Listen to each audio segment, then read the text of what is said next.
আচলতে মই যে বহি আছোঁ, মই এই ডাঙৰ শিলটোত বহি আছোঁ, কিন্তু মই এই সৰু শিলটোত বহা নাই, অথচ মই সৰু শিলবিলাকত ভৰি থৈ আছোঁ। এই প্ৰাকৃতিক পৰিৱেশটোৰ মাজত মই একপি ফটো তুলিবলৈ আহিছিলোঁ, তেনেকুৱা এটা কথা মনত পৰিছে যে আমাৰ সমাজখনত দুই ধৰণৰ মানুহ থাকে। এটা হৈছে সমাজৰ যি প্ৰতিপত্তিশালী, যি প্ৰভাৱশালী ব্যক্তি, আৰু আনখিনি মানুহ হৈছে যিখিনি একেবাৰে নিচ মানুহ, অৰ্থাৎ যিখিনি আৰ্থিকভাৱেই হওক বা সামাজিকভাৱেই হওক পিছপৰা। এই মানুহখিনিক যিখিনি সমাজৰ উচ্চ স্তৰৰ সম্ভ্ৰান্ত মানুহসকলে যিদৰে ব্যৱহাৰ কৰিছে বা যি দৃষ্টিৰে চাইছে, সেই কথাটো মই ক'ব বিচাৰিছোঁ যে মই এতিয়া এই ডাঙৰ শিলটোত বহি আছোঁ আৰু সৰু শিলখিনিত ভৰি দি আছোঁ।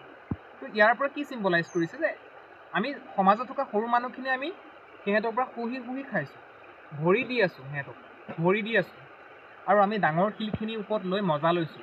অৰ্থাৎ আমি ডাঙৰখিনিৰ গুণনাম গাই আছোঁ, কিন্তু সমাজৰ এই যিখিনি সৰু মানুহ সিহঁতিয়ে মোক সহায় কৰি আছে এইখিনি ৰৈ থাকিবৰ কাৰণে।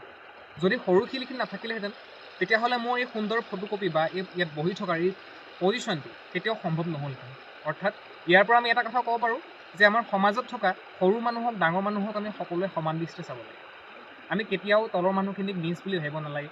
এই সমাজৰ পিছপৰা মানুহখিনি বা যিখিনি আমাৰ তলৰ মানুহ, নিম্ন শ্ৰেণী, এই মানুহখিনি আমাৰ সমাজৰ প্ৰতি অৱদান যথেষ্ট আছে।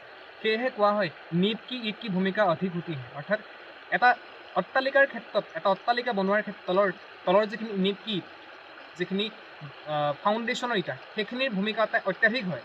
কিন্তু ওপৰত থকা যিখিনি ইটা সিহঁতৰো মূল্য আছে, কিন্তু সিহঁতিহে বেছি নাম পায়।